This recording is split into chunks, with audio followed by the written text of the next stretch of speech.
Step back through time and discover the remarkable favorite foods of popes throughout history. From humble peasant dishes to lavish classics, these papal palates shaped mealtime behind Vatican walls in ways that might surprise you. Pope Francis.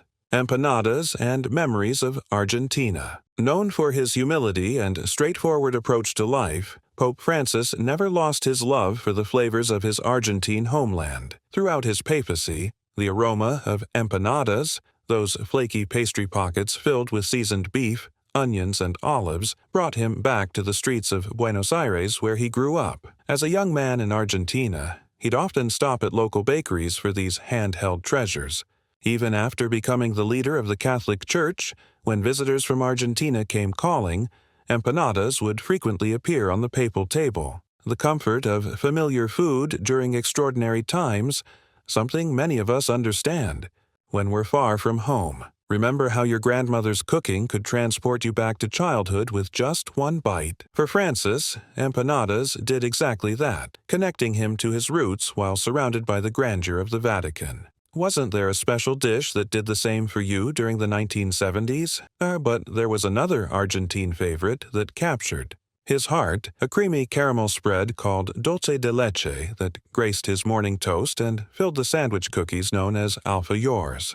Just wait until you hear about his Italian favorites that reflect his family heritage. Pope Benedict XVI, Bavarian, comforts in Rome. Born Joseph Ratzinger in Bavaria, Pope Benedict XV brought his German palate right into the heart of Rome.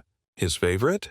The hearty, satisfying taste of traditional Bavarian sausages, often enjoyed with soft pretzels and a small glass of Weissbier, a light, wheat beer made by monks. Those who knew him well noted how his eyes would light up at the sight of these simple but deeply comforting foods from his homeland.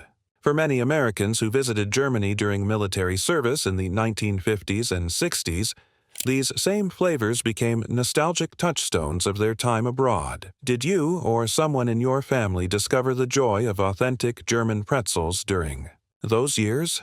Vatican chefs made sure to keep these Bavarian classics in regular rotation, knowing how the familiar tastes provided comfort during the Pope's demanding schedule.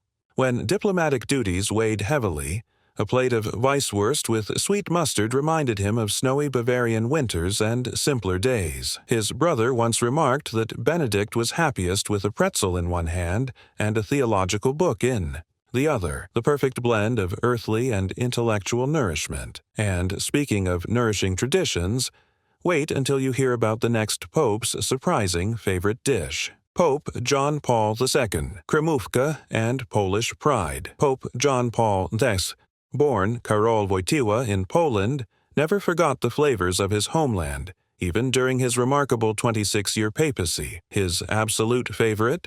A decadent pastry called Kremówka, vanilla custard sandwiched between layers of delicate puff pastry and dusted with powdered sugar. This wasn't just any dessert, it was deeply personal. In 1999, while visiting his hometown of Wadowice, he reminisced about eating these cream cakes after his high school graduation. "We made a bet about who could eat the most," he told the crowd with a twinkle in his eye. "I ate 18 of them, but I didn't win." After this revelation, bakeries across Poland proudly renamed the treat Papal Cream Cake. For many Polish Americans who grew up in the tight-knit communities of Chicago, Detroit, or Milwaukee during the 1960s, this dessert remained a special connection to their heritage. Do you remember your local Polish bakery and the sweet treats your family would bring home on Sunday mornings?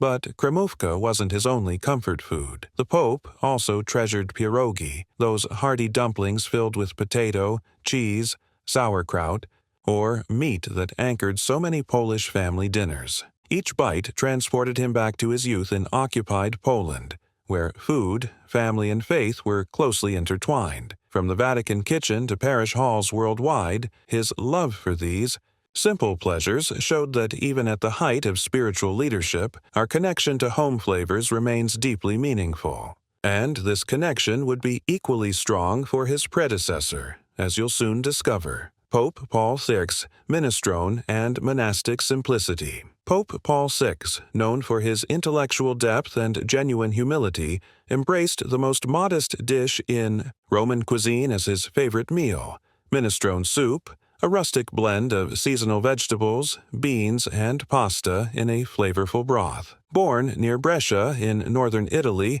Paul VI adopted the traditional farmer's approach to food: simple, nourishing, and wasting nothing. Vatican kitchen staff kept minestrone in regular rotation, knowing the Pope preferred this hearty soup over more elaborate offerings. Those who dined with him noted how he savored each spoonful, often enjoying it with just a slice of crusty bread. For many American families during the economically challenging 1970s, a similar vegetable soup became the cornerstone of frugal yet satisfying meals. Did your family have a special soup recipe that stretched to feed everyone at the table? Even on feast days, when elaborate multi-course meals were customary, Paul VI's preference for simplicity remained. His choice reflected both personal taste and spiritual values, a reminder that nourishment comes in many forms, not all of them extravagant. In the grandeur of Vatican City, his bowl of humble minestrone stood as a quiet testament to the value of moderation. But not every pope embraced such simplicity,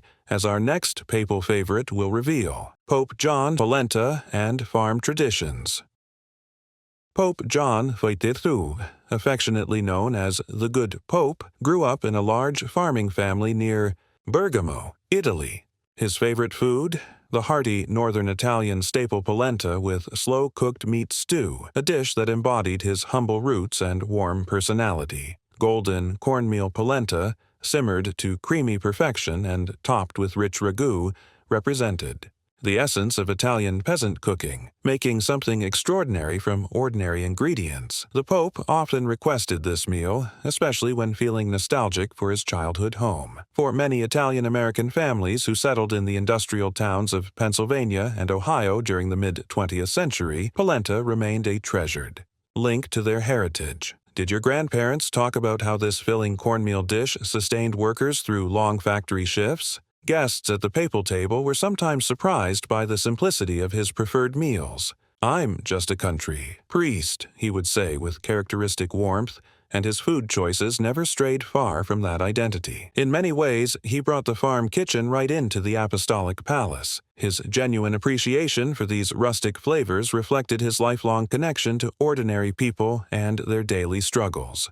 This quality made him beloved worldwide, just as his favorite polenta brought comfort to generations of Italian families. Next, we'll discover a pope with a surprisingly refined sweet tooth: Pope Pius, Zabaglione, and refined tastes. The reserved and dignified Pope Pius XIII had one notable culinary indulgence: Zabaglione, a light, creamy Italian dessert made from egg yolks, sugar, and sweet Marsala wine, whipped into a warm, frothy cloud of delicate flavor. Born Eugenio Pacelli into a noble Roman family, Pius XIII maintained a disciplined lifestyle, but this elegant dessert provided a rare moment of sensory pleasure. Served warm in a delicate glass cup, often garnished with seasonal berries or biscotti, Zabaglione offered a perfect balance of richness and restraint. For American tourists who discovered this sophisticated treat during the post-war travel boom of the 1950s, Zabaglione represented the height of Italian culinary elegance. Perhaps you or your parents remember having it for the first time in a small Roman restaurant, marveling at how something so simple could taste so heavenly.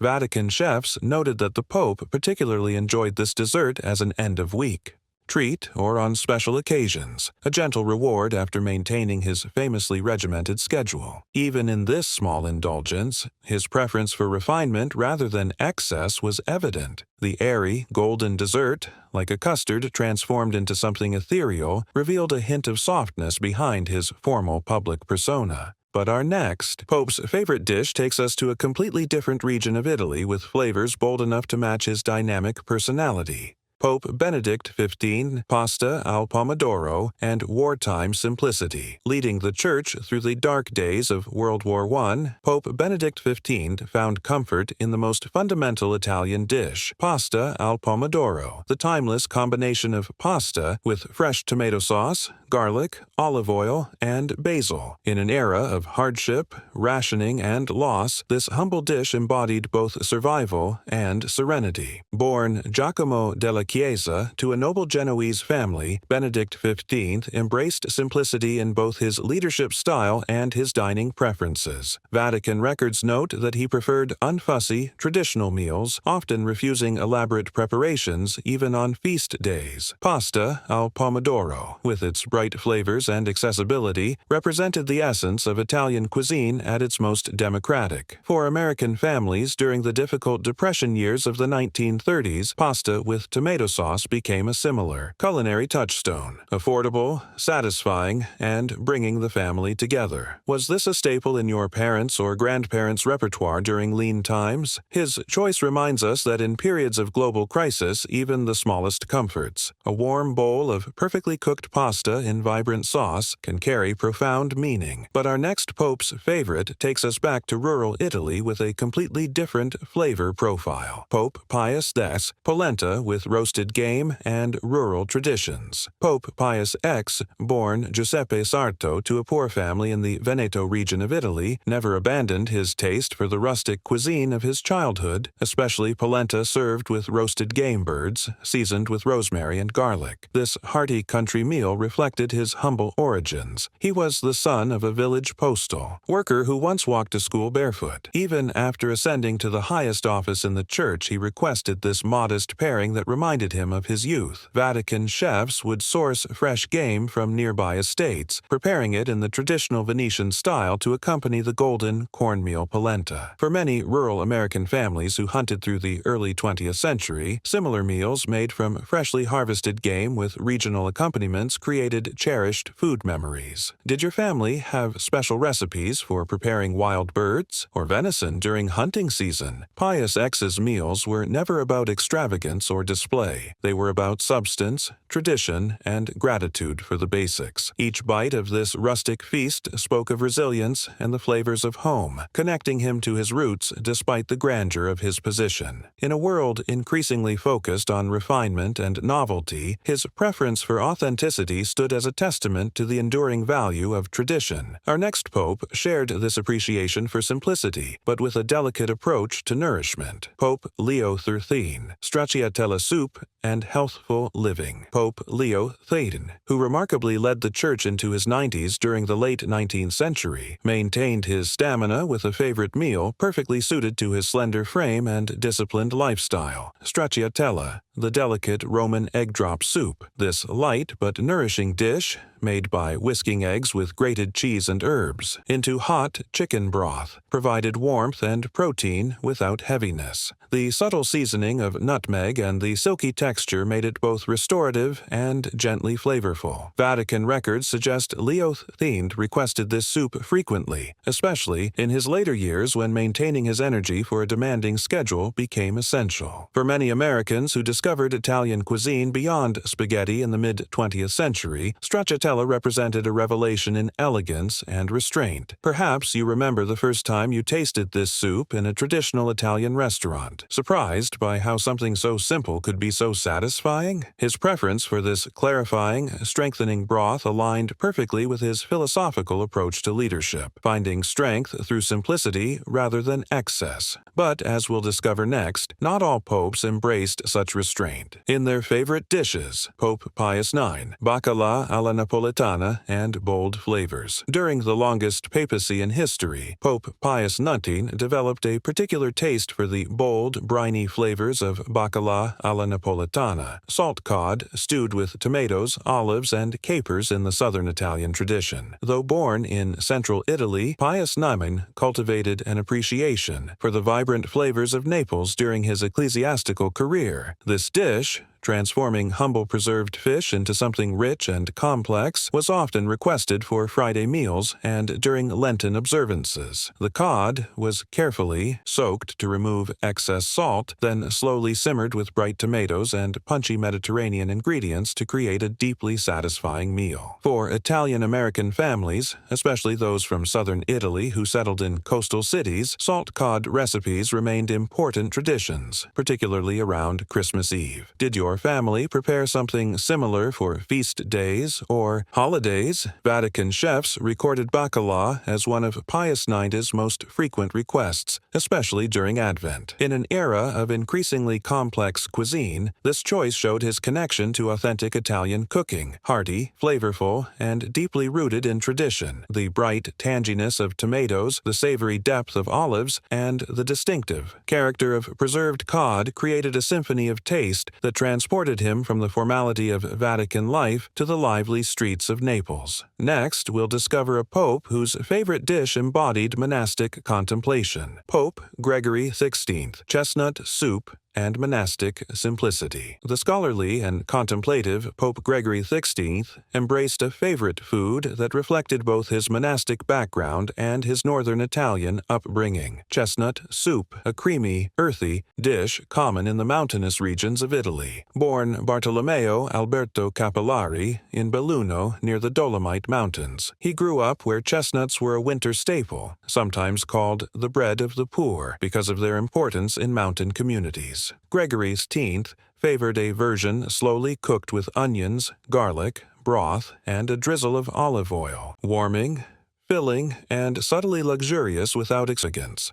For Americans living through the difficult years of World War II, when chestnuts became rare after the Blight, such European chestnut dishes represented a distant memory of old-world comfort. Did your parents or grandparents ever talk about special foods that became unavailable during wartime? As a monk from the Camaldolese tradition, Gregory XVI maintained many ascetic practices even as pope, and his food choices mirrored this spiritual discipline.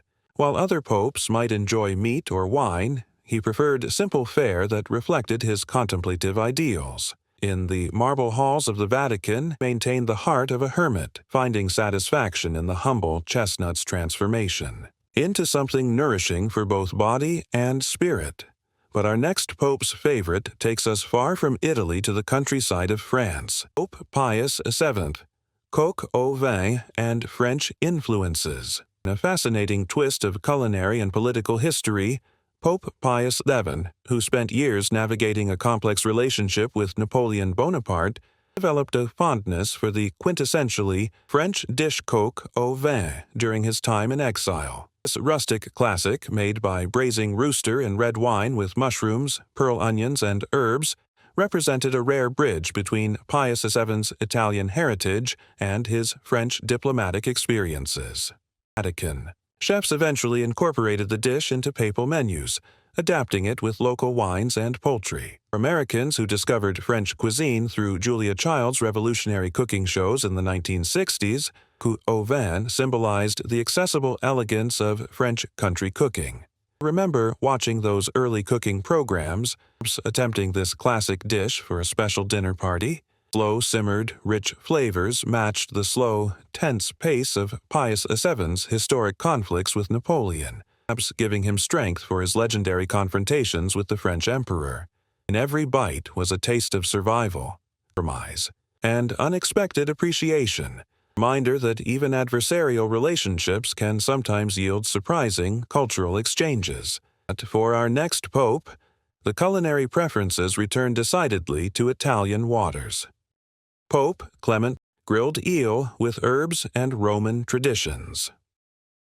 Though his papacy was brief and politically fraught, Pope Clement XIV maintained a strong preference for a distinctly Roman dish. Grilled eel with herbs, traditionally enjoyed around Christmas and New Year's in Italy. Born in Sant'Angelo in Vado in the Marche region, Clement grew up with Adriatic seafood traditions but developed a specific fondness for Roman-style eel upon settling in the capital. The eel was marinated in vinegar, olive oil, garlic, rosemary, and bay leaf, then grilled until the skin crisped while the flesh remained tender. Vatican chefs noted that he appreciated foods with strong flavors and rustic origins, often requesting seasonal produce and freshwater fish. For many Italian-American families, especially those from central Italy, eel remained an important part of the Feast of the Seven Fishes on Christmas Eve well into the 20th century. Does your family still prepare any traditional seafood dishes for holiday celebrations? Eel may seem unusual to modern tastes, but for centuries it was considered a prized delicacy, especially in religious households avoiding red meat during fasts. Clement's table reflected his refined palate and deep connection to Italian culinary tradition, right down to this slippery centerpiece. His enjoyment of this intensely flavored fish revealed a man comfortable with bold choices, both on the plate and in his papacy. Our next pope, however, embraced a much more subtle but no less distinctive culinary preference. Pope Benedict aged Parmigiano-Reggiano and balsamic vinegar. An intellectual and bon vivant, Pope Benedict XIV had a genuine love for food, especially from his home region of Emilia-Romagna. His ultimate favorite? The sublimely simple pairing of aged Parmigiano-Reggiano cheese drizzled with traditional balsamic vinegar from Modena. Born Prospero Lambertini in Bologna, he came from a city renowned for rich cuisine. Though he ate modestly in public, he took great joy in flavor and tradition. A slice of aged cheese, sharp, nutty, and crystalline, paired with the syrupy sweetness of balsamic aged for decades, created a match of perfect contrasts. He often shared this combination with visiting dignitaries, praising its balance and depth. For American travelers who first visited Italy in the post-war tourism boom, discovering real Parmigiano-Reggiano and authentic balsamico was a revelation that forever changed their understanding of Italian food. Do you remember your first taste of truly aged Parmigiano, so different from the domestic versions available in America during the 1950s and 60s? Benedict XIV's wit and warmth earned him admiration across Europe, and his culinary choices reflected that same mix of elegance and accessibility, sophisticated yet approachable, complex yet understandable. In the heart of the Vatican, a pope once pondered theology over cheese and vinegar and declared both divinely inspired. But our next pope took a much more austere approach to his daily bread. Pope Innocent, lentil soup with crusty bread and austere living.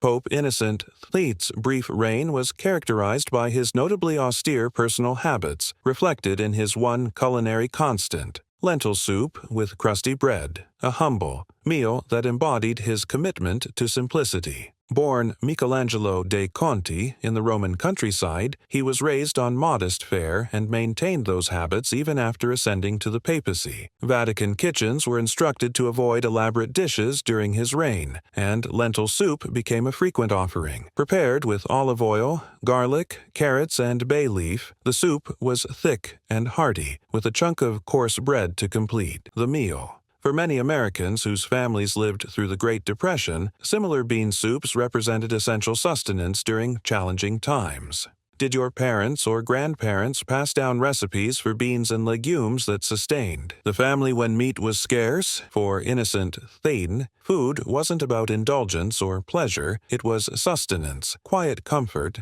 and a reminder of one's place in the grand scheme of things. In a world of excess, he chose restraint and found fulfillment in the most modest of bowls. His preference for this simple meal reflected a leadership style focused on essentials rather than ornament, substance over style, nourishment over display. But our next pope embraced food as an extension of beauty and refinement. Pope Clement stuffed zucchini blossoms and seasonal delicacies.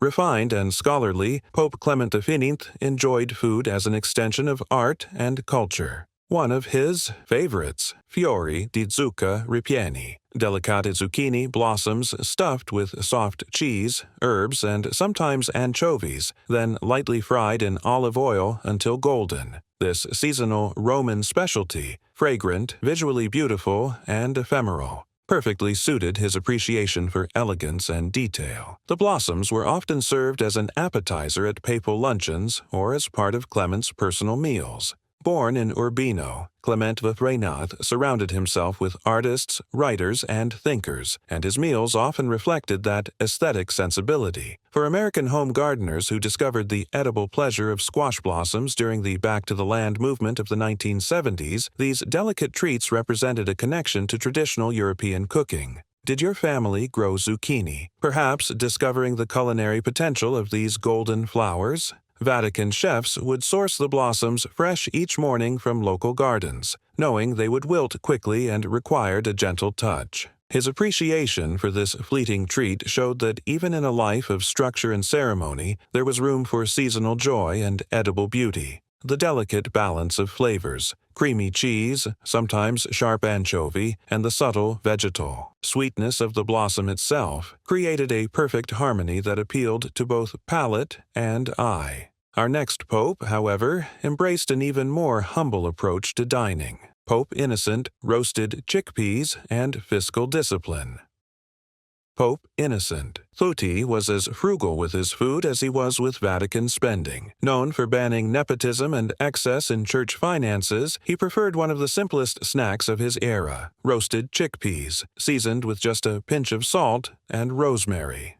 These protein-packed legumes, crunchy, satisfying, and inexpensive, became his go-to food during informal meetings or as a midday meal. Born in Naples, Innocent XIII enjoyed southern Italian flavors but avoided rich sauces or multi-course feasts in keeping with his reformist values. Chickpeas were widely available, nutritious, and aligned with his mission to redirect church funds away from luxury and toward serving the poor. For many immigrant families in America during the early 20th century, similar, simple, protein-rich snacks provided affordable nourishment between meals. Did your grandparents have special recipes for beans or legumes that carried over from the old country? He even had chickpeas ground into flour for rustic bread, embracing their versatility and modest cost. When offered lavish meals, he'd often simply reply, "This will suffice," pointing to his bowl of golden, crisp legumes. In his choice of this humble food, Innocent XII embodied his commitment to reform, restraint, and remembering the common people. Values as nourishing to the soul as the chickpeas were to the body. But now,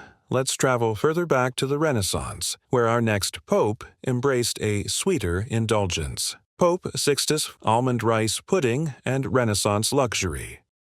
Pope Sixtus IV, the patron of the Sistine Chapel, had a taste for something sweet and subtly exotic. Almond rice pudding made with honey, milk, and crushed nuts, inspired by Moorish and Sicilian traditions. During the Renaissance, sugar and almonds were considered luxury ingredients, and this dish reflected wealth and refinement despite its relatively simple preparation. Born Francesco della Rovere in Liguria, Sixtus IV came from humble roots but became known for his cultural sophistication. Sweet almond rice pudding was both a comfort food and a status symbol. Creamy, perfumed with citrus zest or cinnamon, and sweetened with precious honey. For many Americans who grew up in the 1940s and 50s, rice pudding represented a similar comfort, though usually made with more accessible ingredients. Was this creamy dessert part of your childhood memories, perhaps made by a mother or grandmother? As a special treat? This papal favorite also made appearances at Vatican banquets, served alongside roasted quail or seasonal fruit compotes. Though he ruled during turbulent political times, Sixtus IV believed deeply in the beauty of the arts, and his food choices reflected a similar devotion to delicate craftsmanship. The smooth, sweet pudding, studded with crunchy almonds and fragrant with exotic spices, embodied the Renaissance ideal of bringing together diverse influences to create something harmonious and beautiful. But as we travel even further back in time, we'll discover a pope whose culinary choices were marked by extreme simplicity. Pope Gregory, bread dipped in olive oil and early medieval austerity. Saint Gregory the Great, who lived during the fall of the Western Roman Empire in the 6th century, chose to lead with extraordinary humility and discipline. His favorite food reflected this austere approach, simple bread dipped in olive oil. Born into a noble Roman family, Gregory rejected wealth and embraced monastic life, bringing that ascetic spirit into his papacy. During periods of famine and plague, he regularly fasted and donated food to the poor, often eating only the most basic fare himself. The bread was coarse, often made from barley or rye, while the olive oil came from nearby groves, sometimes infused with herbs for special occasions. For many who lived through the rationing of World War II, similar simple combinations of bread and oil or fat became crucial to survival. Did your parents ever tell stories of making do with the most basic ingredients during times of scarcity? Gregory viewed food as a tool for survival and spiritual clarity, not pleasure or status. His austere palate became legendary and deeply respected. Even as Pope, he modeled a lifestyle that prioritized service over self-indulgence. For Gregory, the holiest meal wasn't served on silver but shared on the same wooden table as the poor. His simple bread and oil represented not deprivation but liberation from material concerns, a radical choice that would influence monastic traditions for centuries to come. Which papal dish would you try first? The humble lentil soup of Innocent XIII, the elaborate coq au vin of Pius VII, or perhaps Pope Francis's beloved empanadas. Each choice tells a story not just about food, but about values, heritage, and how even the most powerful spiritual leaders remain connected to their cultural roots through the universal language of flavor. From polenta to pastries, Kremówka to coq au vin, every dish you've discovered today tells a story of how food connects us to our past, our heritage, and our humanity. If you enjoyed this flavorful journey through papal history, don't forget to like this video and subscribe to our channel for more fascinating glimpses into the lives of historical figures through unexpected lenses. What was your favorite papal dish from our exploration today? Share your thoughts in the comments below.